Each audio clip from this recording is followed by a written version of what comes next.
diálogo. A conversa que eu gostaria de ter com vocês hoje é uma reflexão sobre alguns debates que estão a ocorrer hoje nos Estados Unidos sobre o futuro da guerra. Para que possa fazer isso de forma adequada, eu tenho que situar o campo a partir do qual eu vejo essa questão. Em primeiro lugar, penso que os Estados Unidos têm uma política externa de longa duração que ela pouco ou quase nada muda ao longo mesmo do tempo da longa duração. Em outras palavras, nota-se uma clara mudança no papel dos Estados Unidos no cenário internacional a partir da década de 90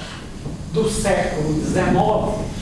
quando, para atender a um problema de crise doméstica, com um longo processo de recessão de 23 anos, que culmina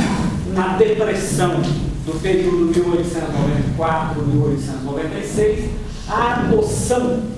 de uma política imperial dos Estados Unidos,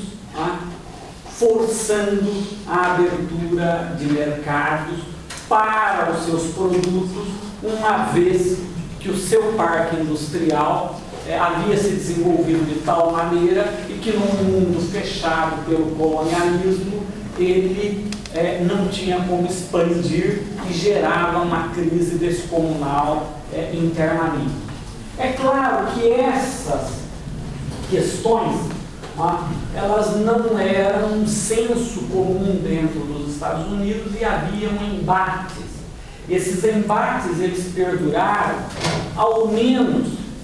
até a Segunda Guerra Mundial entre os isolacionistas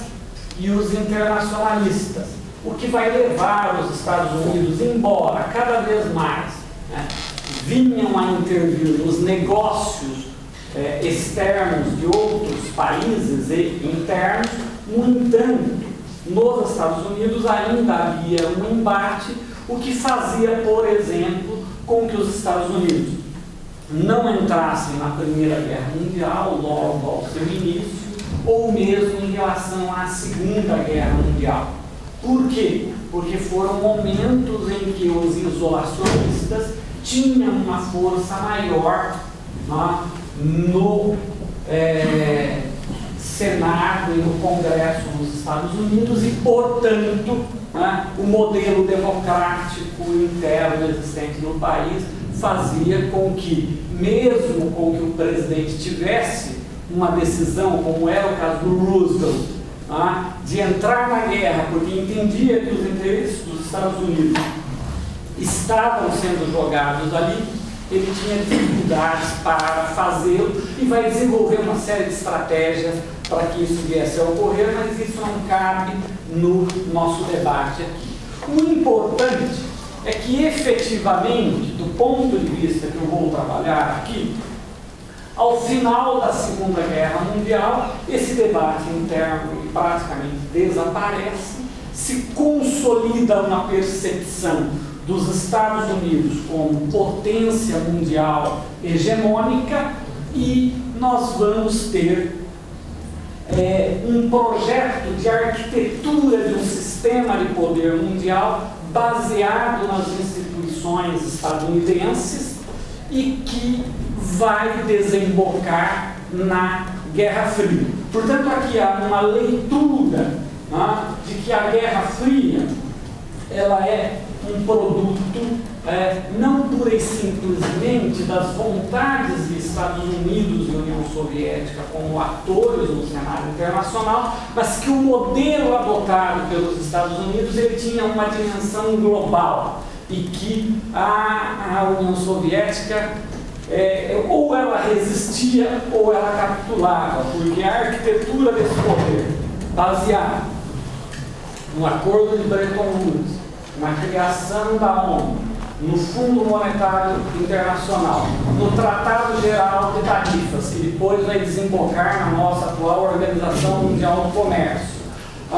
no Plano Marshall para a Europa e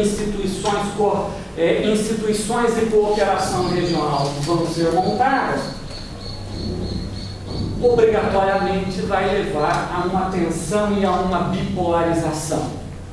Ora, nesse contexto, os Estados Unidos, através de um brilhante estrategista político, o Kennan, vai cunhar a estratégia da contenção, que partia do pressuposto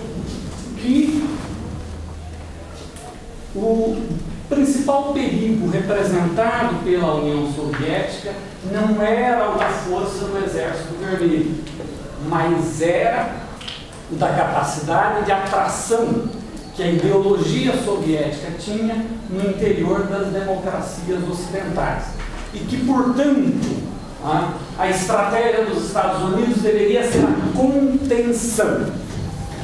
Os Estados Unidos deveriam se mostrar como uma liderança mundial capaz e atuante, deveriam atrair as forças democráticas para isso, e que a União Soviética, frente a isso, ela não tardaria a sofrer os reveses das fraquezas do seu próprio sistema. Aparentemente, Kennan leu muito bem Marx, porque a leitura que ele faz disso é uma leitura quase que marxiana. São as contradições internas ao próprio sistema soviético que levarão à sua desestruturação, porque ele não terá condições de atender às necessidades sociais geradas no seu interior. Portanto, a Guerra Fria faria parte de uma estratégia de comprimir a União Soviética e de fazê-la gastar um percentual alto do seu produto interno bruto em defesa, o que dificultaria ela ainda mais a se desenvolver, mas deveria-se evitar o enfrentamento direto. Ora,